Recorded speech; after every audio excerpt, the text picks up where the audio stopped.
Assalamualaikum warahmatullahi wabarakatuh. Perkenalkan, nama saya Windy Aulia Puspitayanti dengan NPM 1804040105, mahasiswi semester 7, jurusan Ekonomi Syariah di Institut Agama Islam Negeri Metro.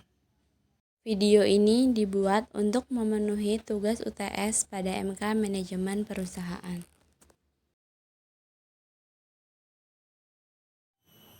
Fungsi perencanaan adalah fungsi yang terpenting dalam sebuah manajemen karena akan menentukan fungsi-fungsi manajemen berikutnya dan merupakan landasan pokok dari semua fungsi manajemen. Keuntungan perencanaan. Yang pertama, perencanaan menyebabkan aktivitas-aktivitas dilakukan secara teratur dengan tujuan tertentu. Yang kedua, perencanaan menyebabkan pekerjaan yang tidak produktif dihilangkan atau diperkecil. Yang ketiga, perencanaan dapat menjadi suatu alat pengukur hasil-hasil yang akan dicapai.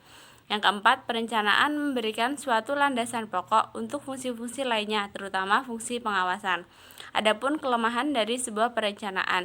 Yang pertama, perencanaan mempunyai keterbatasan dalam hal ketepatan informasi dan fakta-fakta mengenai masa yang akan datang.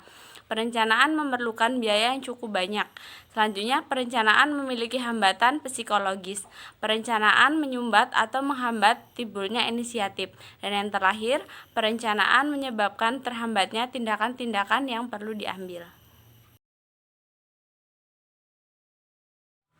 Perencanaan yang dilakukan PT Telkomsel pada tahap yang pertama akan fokus dalam memperkuat kesehatan bisnis perusahaan dan mengakselerasi transformasi digital demi menghadapi perubahan perilaku pelanggan.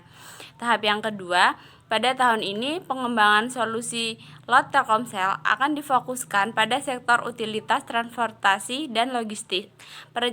Perencanaan ekspansi IndiHome dapat terrealisasi dengan baik dan jumlah pelanggan baru di IndiHome dapat bertambah.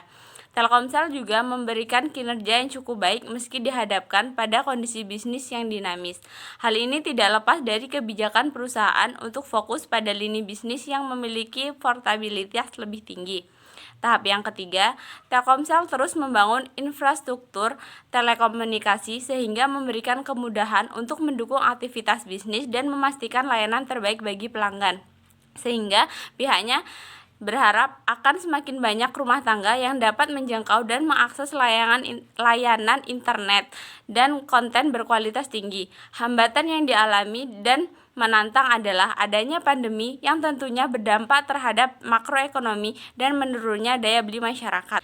Tahap yang keempat akan terus mengembangkan segmen bisnis seluler melalui Telkomsel, khususnya memperkuat digital business dan memperkuat segmen customer melalui produk andalan fixed broadband IndiHome.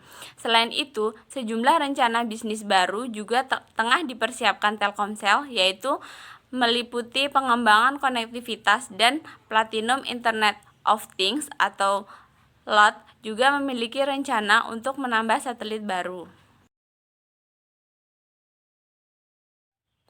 Etika bisnis adalah prinsip dan standar yang menentukan cara mengelola perusahaan yang mencakup semua aspek, baik individu, perusahaan, maupun masyarakat, dengan memperhatikan norma dan moralitas yang berlaku secara universal ekonomi dan sosial.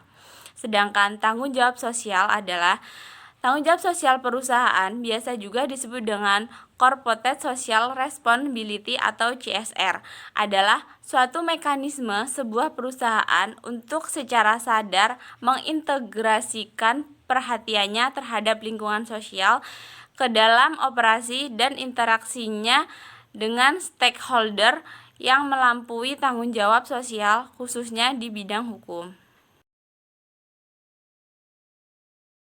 Tidak, karena tentunya perusahaan akan mengukur kesuksesan atau keuntungan yang diperoleh perusahaan dengan adanya CSR tersebut, sehingga profit dan biaya yang dikeluarkan pun akan sesuai dengan perhitungan.